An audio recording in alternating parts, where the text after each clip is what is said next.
Comme promis dans la vidéo précédente, aujourd'hui je vais vous montrer comment décrypter les différents types de personnalités en utilisant la programmation neurolinguistique.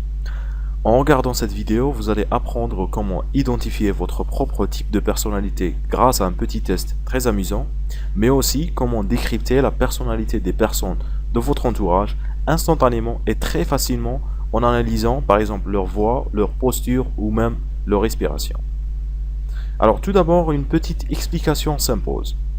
Le modèle de la PNL décrit la façon dont vous vous représentez le monde extérieur à l'aide d'un système de représentation précis. En gros, système de représentation veut dire l'un de vos sens, soit la vue, l'ouïe, le toucher, l'odorat ou le goût. Lorsque vous percevez la réalité, vous filtrez certaines informations provenant de votre environnement à l'aide de trois systèmes que la PNL appelle le système visuel, auditif et kinesthésique qui regroupe le toucher, l'odorat et le goût. De cette façon, vous recréez les mêmes sensations dans votre esprit en vous représentant le monde à vous-même.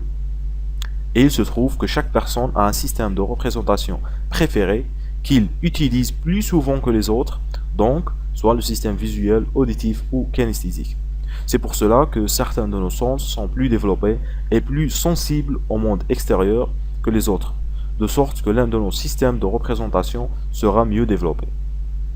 Par exemple, si vous prêtez beaucoup d'attention à ce que vous voyez, alors vous êtes susceptible d'utiliser le système de représentation visuelle de votre pensée. Avec une préférence visuelle, vous pouvez être intéressé par le dessin, le design, la mode, les arts, la télévision et les films. Avec une préférence auditive, vous pouvez être intéressé par les langues, l'écriture, le théâtre et la musique. Avec une préférence kinesthésique, vous pouvez être intéressé par le sport, la gymnastique et l'athlétisme. Cela dit, il n'existe pas de bonne façon de penser. Cela va dépendre de ce que vous voulez accomplir. Maintenant, vous vous demandez sûrement quel est votre système de représentation dominant. Eh bien, pour le savoir, je vous ai mis un petit test amusant en fichier PDF que vous pouvez télécharger gratuitement. Normalement, le lien devrait apparaître quelque part dans la vidéo. Sinon, vous le retrouverez dans la description. Répondez-y, il n'y a que 5 questions et vous allez découvrir quel est votre système de représentation sensorielle primaire. Vous le saurez si vous êtes visuel, auditif ou kinesthésique.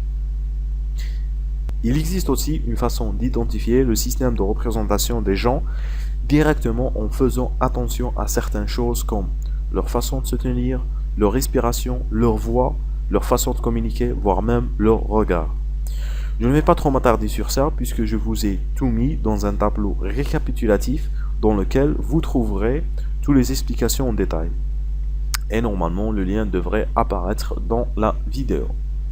Dernière petite chose avant de terminer, gardez-vous de cataloguer les gens en visuel, auditif ou kinesthésique.